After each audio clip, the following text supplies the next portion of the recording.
Bismillahirrohmanirrohim. Assalamualaikum warahmatullahi wabarakatuh. Saudaraku sekalian, pernahkah kita merasa bahwa waktu ini terasa begitu sempit? Rasanya baru saja memulai hari, tahu-tahu sudah malam lagi. Kita sering mendengar keluhan, "Duh, waktu saya sempit sekali, tidak sempat membaca Al-Quran." Atau "Saya sibuk sekali, tidak ada waktu untuk menuntut ilmu syar'i." Bahkan untuk disikir pagi dan petang pun sering terlewat.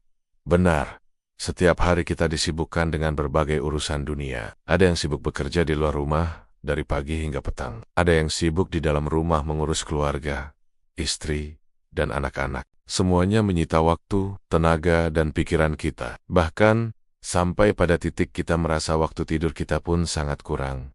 Lalu, kapan kita punya waktu untuk bekal akhirat kita? Jika kita terus menunggu datangnya waktu kosong untuk memulai aktivitas prioritas kita, seperti membaca Al-Quran, menuntut ilmu, atau berzikir, maka jangan pernah berharap kita akan memulainya. Jangan pernah menjadikan ibadah sebagai pengisi waktu sisa, atau sekadar pengisi waktu luang saat kita bosan. Kalau begitu, ibadah kita tidak akan pernah menjadi yang utama. Sekarang, coba kita ubah cara pandangnya. Mari kita jadikan segala aktivitas prioritas ukhrawi ini sebagai aktivitas mulia. Jadikan ia sebagai hal terpenting dalam hidup kita.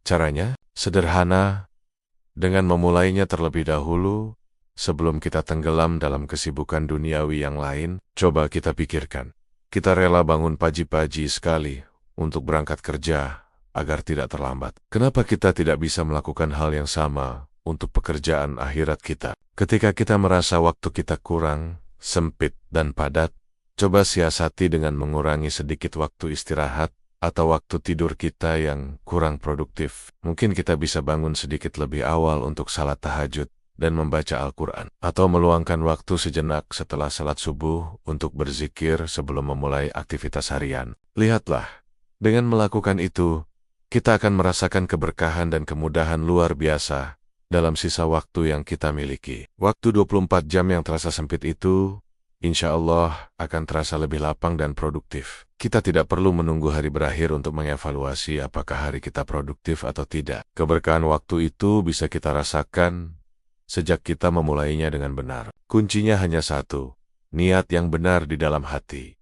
Niatkan dengan tulus untuk memprioritaskan Allah dan akhirat. Setelah itu, jangan hanya berniat, tapi bergegaslah, gerakan tangan kita untuk meraih kemuliaan itu.